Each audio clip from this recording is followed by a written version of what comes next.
Okay guys, welcome to the final work in progress for my Mecha contest entry. And here before you see the diorama with all the Gundams placed on it. Obviously the diorama is not painted yet, but I was doing some mock-up placement for the Gundams. And you'll see here, I have them all spread out and I've added a few things to the diorama. So basically I put them all in place just so I knew where I needed to add a few things, where there were some bare spots. And I added this for one. This is a little grenade from the Zulu. As you can see here, this guy's holding another one to throw at the unicorn. So basically he missed with this one, it hit the ground and exploded, and I did a little bit of clay work, just kind of showing an explosion, and then, well, I think it speaks for itself. I don't know how to describe it. You can see what it is. And after I paint that, I'll add a little detail with dry brushing and stuff and make it look even more realistic.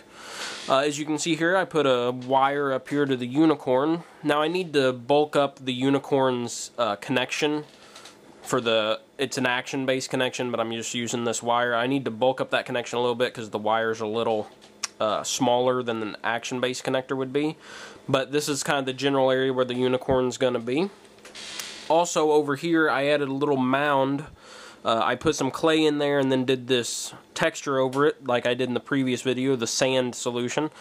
Kind of made it a gritty texture, and I put some little rods and stuff coming out of it like debris, and then one of the extra Zulu helmets, which if you remember in one of my Zulu reviews, you get extra helmets with all the Zulus, basically one commander type helmet and one regular mass production type helmet.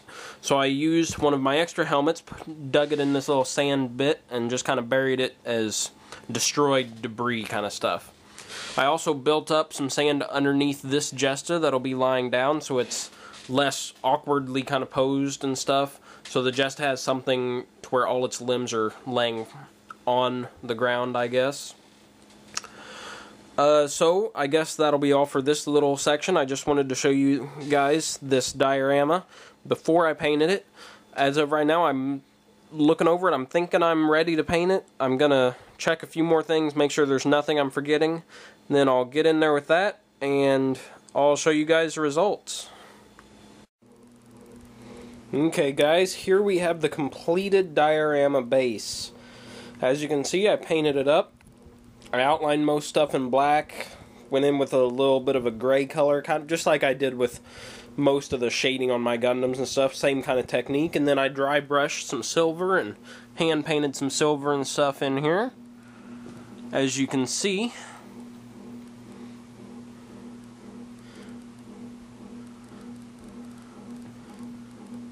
I'm actually pretty happy with the way most of this turned out. I think the effects of this with the clay and the dry brushing and stuff definitely made things look quite nice. Here's that kind of pile of rubble I had here. You can actually see here I tried to do a Gundam footprint in the clay I made, and I didn't think it was going to turn out well at all, but it actually is more visible than I thought it would be when I first made this, so I wish I would have done a few more of those. But as you can see, this here is the completed diorama base. All that's left to do is for me to put the Gundams on it, and then it will be done. So I'm gonna put the Gundams on here, and I'll make a completed video for you guys so you can see what it all looks like.